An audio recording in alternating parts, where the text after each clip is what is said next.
सबक। उस्ताद क्लास में दाखिल होते ही ब्लैक बोर्ड पर एक लंबी लकीर खींच दी और कहा, तुम में से कौन इस लकीर को हाथ लगाए बगैर इसे छोटा कर दे। सारी क्लास खामोश हो गई क्योंकि उस्ताद ने नामुमकिन बात कह दी थी।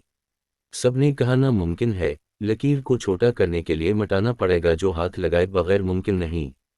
उस्ताद साहिब ने गहरी नज़रों से तलबा की तरफ देखा और कुछ कहे बगैर ब्लैक बोर्ड पर इस लकीर के नीचे एक लंबी लकीर खींच दी, जिसके बाद सबने देख लिया कि अब पहली वाली लकीर छोटी नजर आ रही है।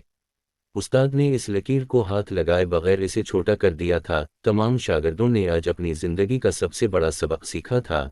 दूसरों को नुकसान पहुंचाए बगैर और दूसरों पर तनकीद किए बगैर, इनसे हसद किए बगैर इनसे आगे बढ़ने का हुनर इन्होंने चंद मिनट में सीख लिया था। और अपने आपको अखलाक में, किरदार में और अमल से दूसरे से आगे बढ़ा लो, तुम खुद ब खुद दूसरों से बड़े नजर आने लग जाओगे।